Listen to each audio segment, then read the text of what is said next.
Good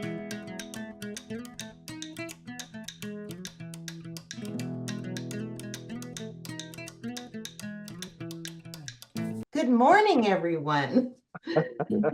My name is Sheri Ascencio, and I currently work at Zscaler on the public sector marketing team. And today I'm going to talk about sales development reps.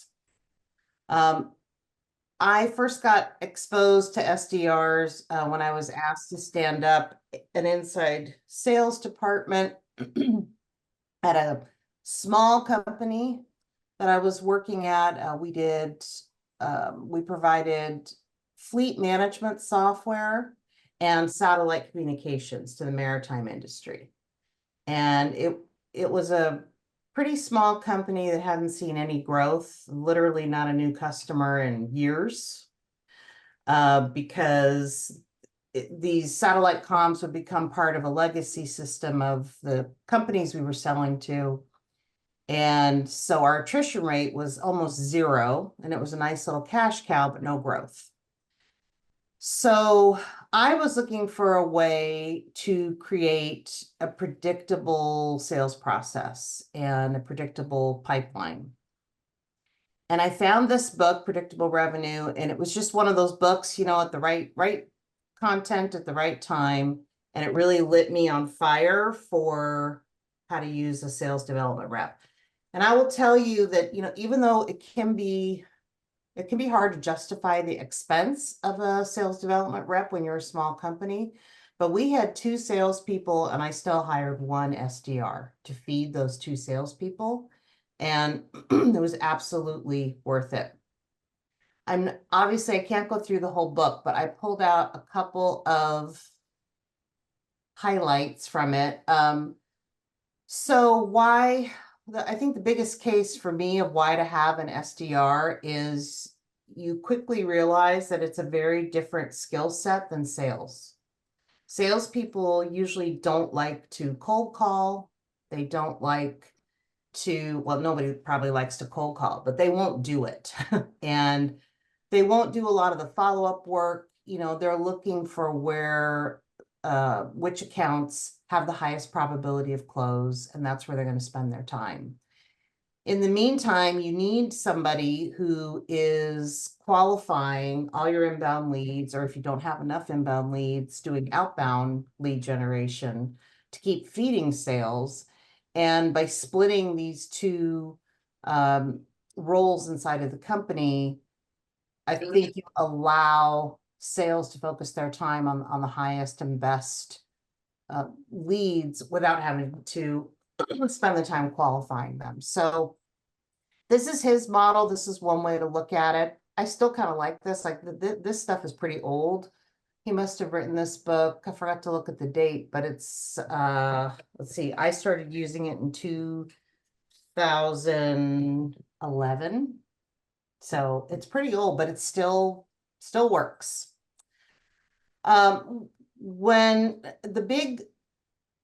There are some things you have to focus on to make the best use of SDRs. One of the things that Aaron talks about, and I hired Aaron to help me set up my inside sales department, and I hired him at another company to do it again,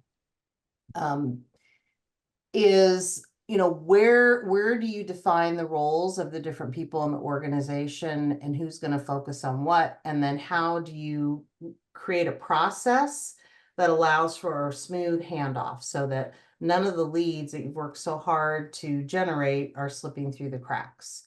So this is his example of he calls it cold calling, but whatever you want to call it, of just a funnel where you've got, you've identified and defined your ideal target. You've built a list of target accounts. You've done the research to add contacts to that list. And now you're ready to go out and do some outbound work. And he maps out a whole process. And one of the things that he really emphasizes is that it's better to go deep than wide. If it's better to hit consistently an account, if it's a really ideal target profiled account and you've got the contacts, it's better to hit that account multiple touches he says 10 times over a defined period of time before you decide that it's either going to convert to a qualified lead or it's going to go back to marketing for recycling.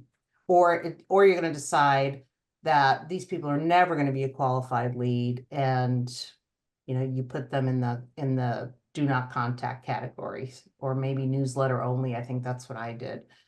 So he maps out this process, and then the next step he takes is saying, all right, where is the handoff? And this is really his point about value of activities versus volume of activities, and that you want sales focusing their time down here on closing. And so this is generally where he puts the handoff point. Every organization, obviously, you've got to figure out what works best for you. But I use this as my Bible for how to build an inside sales or an SDR function in the company. And I can attest that at least his process, and I'm sure there's many others out there, is very effective. So I took all this. I know this is probably hard to read because I had to scan it. I don't have the electronic copy of it anymore. But this was the process that I built for our team. And it did include, like, I had to use prospect status, like build a different pipeline function in Salesforce. And so we had one pipeline that was based on the company type and how they were progressing through the sales process. I had a prospect pipeline that would take them from, as you can see, open to attempting to contact, qualifying them, and then either turning them into a lead and they go over to sales, or they go into nurture, or they're inactive. And when I built this chart, which it doesn't look that bad, but this was actually really difficult to build because I had the SLAs in there, and it was kind of everybody's Bible to get everybody aligned on the same page and to say, this is who does what at every touch point of the sales process, whether it's inbound or outbound. And this is what we followed religiously. Once it took me a while to get this built, and I'm happy to share. I don't have an electronic version of the book, but I'm happy to share a lot of the stuff I've kept all these years. And we use SDRs at Zscaler as well. So at Zscaler, they really do the same thing. They're just our SDRs have tons of tools that I couldn't afford to buy when I was at a small company to help them in their roles. So, and I only made a list of a couple on another page, but these are the 3 pipeline generation motions in Zscaler that we use SDRs for. So when we sorry, you guys, about my throat. They follow up on the hot leads that come in, which is basically people who have crossed the lead scoring line from marketing efforts, and start qualifying them. And their goal is to set up a meeting. And I'll show you that the next slide. Then we are doing a lot of ABM work. And so SDRs sit in the middle of marketing and sales. And so on the sales side, they're working with whoever their RSM is, their regional sales manager, on identifying the target accounts that they want to go, really go deep on. They're going to pick I think they try to pick 5 accounts a month that they really focus in on and try to get to a business meeting. And we do some pretty creative, some things I haven't seen before, that I can't decide if they're very effective or a little cringy, but some very kind of custom, recording videos and doing some things that are meant to be very personalized. And then we've got the broader campaigns that we're running, product launches, or if we've got big events, and we'll put SDRs on those as well, and doing outbound calling on those. This is kind of like the higher level of the whole process for us right now. You've got marketing that's doing all these different kinds of campaigns and trying to get to a lead score that pushes them over to SDRs. Inside Salesforce, we've got certain accounts that SDRs do not work. We have a whole nother team, because we're a technology company. We have a whole nother team that focuses on the C-level people. And so our SDRs do not call really above, I would say, VP to C-level. They don't call. It's a different team that focuses because we feel it's a different message, it's a different value proposition, and requires kind of a different level of peer-to-peer interaction. So those get peeled away. Of course, they don't call on any active opportunities. And then we have some accounts that are marked, do not call. Other than that, they're kind of taking these leads in, meeting regularly with their RSM, and then doing all this outbound work, which can be, it's calling, it's emails, it's doing some promotional campaigns that we pay for with some outside firms. And then at the end, it's either gets recycled to marketing. SDR is stage 0 in our Salesforce instance. That's the stage we give them. And that means that they're trying to book a discovery meeting to really further qualify. It doesn't go to sales until they've been fully qualified. And then it gets turned to a stage 1, and it's kind of for real.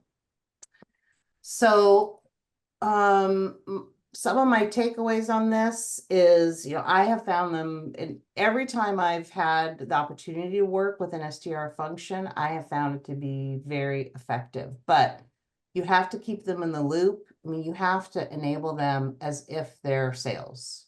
They're this weird extension of sales and marketing. So, they're sitting in the middle there, but they need to know as much about your value propositions, your products, your benefits, your differentiators. We spend a ton of time training our SDRs at Zscaler. And I did it at the other company too, even when it was just me. And working on the scripts and giving them email templates. We use Outreach as one tool for anybody who's used Outreach before, but we have all these SDR battle cards that summarize, depending on what we're focusing on, their talking points, the questions, the qualifying questions they should ask, etc.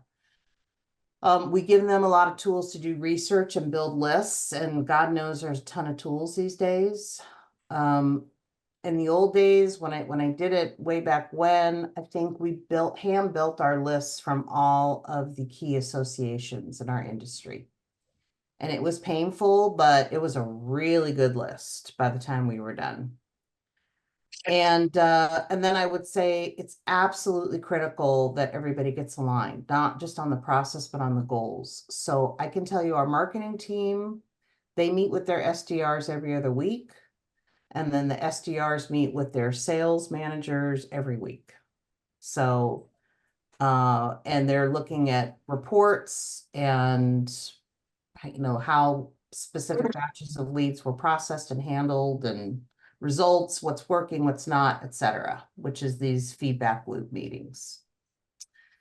So that's what I wanted to share from my experience, and then to open it up.